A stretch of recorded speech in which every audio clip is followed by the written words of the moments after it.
Good morning. It's Sunday morning, and I just posted the video on making this. I should say reposted the video, because this is something I made in 2016, and I wanted to get a video out today, and that's something I've been thinking about.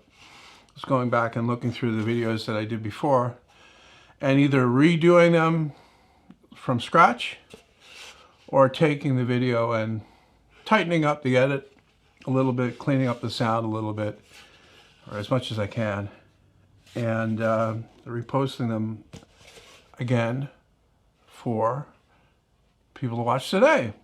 Because the video that I made covering this did fairly well. It was on my other channel, my second channel, the one with the red logo. And it did pretty well. Like, it picked up, I think, somewhere around 700,000 views over the time, like over the first couple years. But since then it's slowed down.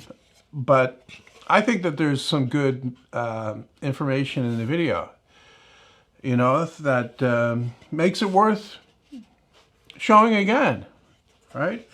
And you know, it's kind of a crapshoot when you do that, as in it might work against you. Some of the people that already recognize that they've seen it before won't watch it to begin with, and people that have watched it before will start watching it and then stop, saying, I've already seen this, and don't want to watch it again. But then, like, in that time, since then, I've gained, I don't know, somewhere around 500,000 more, maybe more than that, actually, yeah. Probably closest to the amount of viewers that I got on that original video in subscribers on my main channel. So say 700,000 new subscribers on my main channel for a video that was never on my main channel. So that's not to say that the 700,000 will watch, but you know, it's new to some people is what I'm trying to say. It's new to the majority of people, actually. So I thought it, like I said, good video to begin with. Thought I'd spruce it up a little bit and repost it. And the door, as you can see, is holding up nicely. I just finished it, and then I didn't do anything else with it. This has like 2 coats of water-based polyurethane on it. I brushed it off because it was, you know, out here collecting dust, basically, because I built it as a sample, you know, to make the video, so it doesn't really have a use. But I also made another video from this as well, where I actually broke one of the frames, or one of the sides, and then I just glued it back together without anything special. I think it was in response to another video. Yeah, you can see the line back here where I did that. And the idea, I mean, you hear it all the time from guys saying that glue is stronger than the wood, right? When they're gluing up a glue joint. Well, all you need is glue then, right? To break the door, you don't need to put anything in there, dowels or biscuits or anything. Just glue it back together, and it's fine. It works great.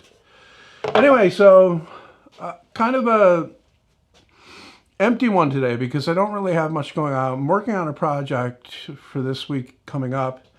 Not the bandsaw, something else that I started working on last week, and then I got kind of wrapped up in other stuff that kept me from doing, kept me from editing the first bandsaw video, which is my intention to have for this weekend, but I couldn't get to it because I got distracted with other stuff.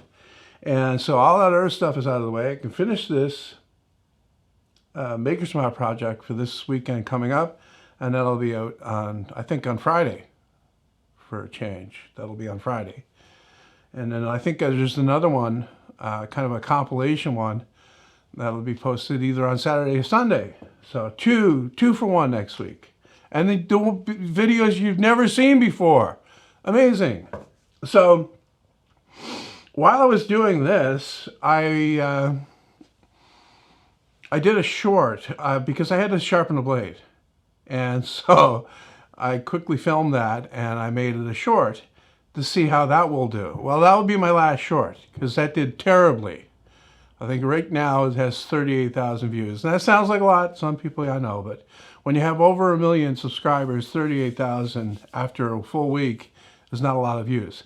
So no more shorts, but I did actually film 3 other ones, and that's what you're going to be watching right now. The first one is actually using that sanding wheel that I made, because I got so many comments from people about it not being a jointer, not being usable as a jointer because you need to step up the outfeed. Well, look at your hand plane.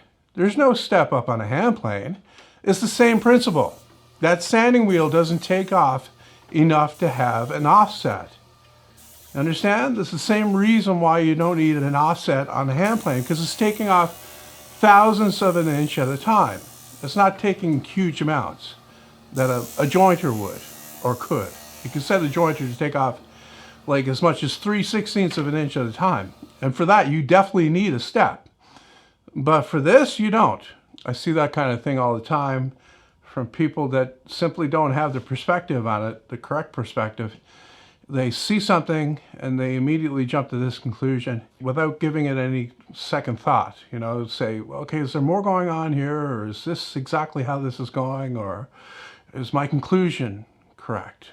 So the next one was on sharpening a scraper in under a minute, and I actually did that.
And then the last one is making 1/4 inch dowels on the router table with a OG bit, I think it was. I've just picked out a bit that had a suitable radius in part of the profile and used that to make the 1/4 inch dowel. And it came up really good, 1/4 inch dowels. I was going to use these for the project, but then I changed my mind and I'm going to use this thicker one, this beefier one instead.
Well, Milton, what about the generation that doesn't know what freedom is as you knew it, and therefore doesn't mind so much what has happened, just takes for granted what he's living under now? I think that's a very real problem. I think we're living on our inheritance.